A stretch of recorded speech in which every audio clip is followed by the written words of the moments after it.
किसी ने बड़े कमाल की बात कही है कि वो लोग सफल होते हैं जिनकी किस्मत अच्छी होती है, लेकिन वो लोग दुनिया में महान होते हैं जिनकी लगन अच्छी होती है। ये कहानी गिद्धों के एक झुंड की, जो जंगल से उड़ता उड़ता समंदर के बीच में एक टापू पर पहुंच गया। उस आइलैंड पर कोई जंगली जानवर नहीं था जो इन गिद्धों का शिकार कर सके, और इन गिद्धों के लिए सबसे अच्छी बात यह थी कि इनके खाने के लिए वहां पूरा इंतजाम था। बहुत सारे समुद्री जीव, मछलियां, मेंढक, इनके लिए कोई दिक्कत नहीं होने वाली थी। इस गिद्धों के झुंड में बड़े सारे युवा गिद्ध थे। वो सब तो खुश हो गए कि अरे क्या बात है, मजा आ गया, अब तो पूरी जिंदगी इसी टापू पर रहेंगे, कहीं नहीं जाएंगे। कुछ दिन तक तो सब कुछ आराम से चलता रहा, लेकिन उस गिद्धों के झुंड में एक सीनियर गिद्ध था, सबसे बूढ़ा। उसको लगा कि अगर ऐसे ही चलता रहा, अगर हमारे गिद्धों ने चुनौतियों का सामना नहीं किया, अगर उड़ना नहीं शुरू किया वापस से, तो इनका क्या होगा। क्यों ना एक बार सबको बुला करके कुछ कह दूं। तो उसने एक मीटिंग बुलाई, सारे सुनने के लिए आ गए।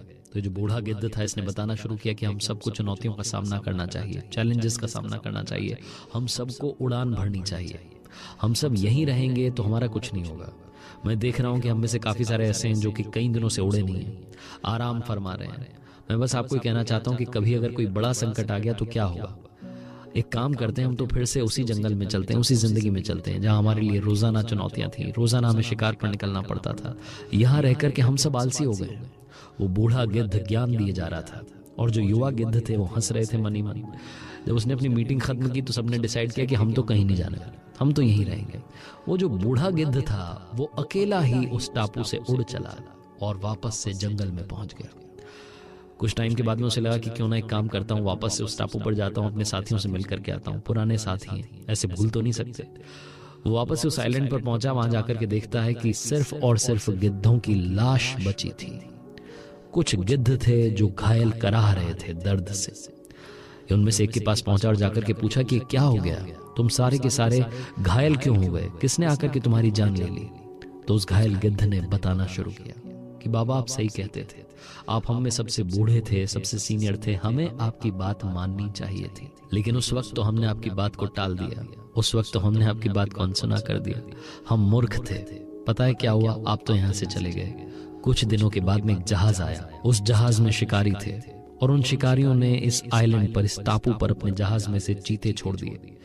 चीते कुछ दिनों के लिए तो शांत रहे, लेकिन कुछ दिन के बाद जब उन्हें मालूम चला कि हम तो उड़ भी नहीं सकते, हमने कई दिनों से उड़ान नहीं भरी है, हमारे पंजे भी अब इस लायक नहीं है कि हम किसी पर अटैक कर सकें, तो उन चीतों ने एक एक करके हम पर हमला करना शुरू किया और हमारी जान लेना शुरू किया।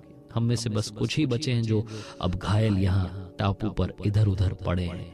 छोटी सी कहानी बहुत बड़ी बात सिखाती है। जिंदगी में कभी भी कंफर्ट जोन में मत जाइएगा। हम में से कईयों की आदत होती है, कंफर्ट जोन में चले जाते हैं और फिर सोचते रहते हैं कि सब कुछ ठीक ही तो चल रहा है, क्या गलत हो रहा है, मेरा तो कोई कुछ नहीं बिगाड़ सकता। उसके बाद में एक बहुत बड़ा चैलेंज आता है और आपको लगता है कि अब तो सुधार करने की गुंजाइश नहीं है, अब तो कुछ भी नहीं हो सकता, इम्प्रूवमेंट का चांस ही नहीं बचा, टाइम ही नहीं बचा। इसलिए याद रखिए, कंफर्ट जोन में मत जाइएगा। कंफर्ट जोन से बाहर निकलिए, अपने आप को चैलेंज दीजिए, उन चैलेंजेस का सामना कीजिए, और हाँ, कर दिखाओ कुछ ऐसा कि दुनिया करना चाहे आपके जैसा।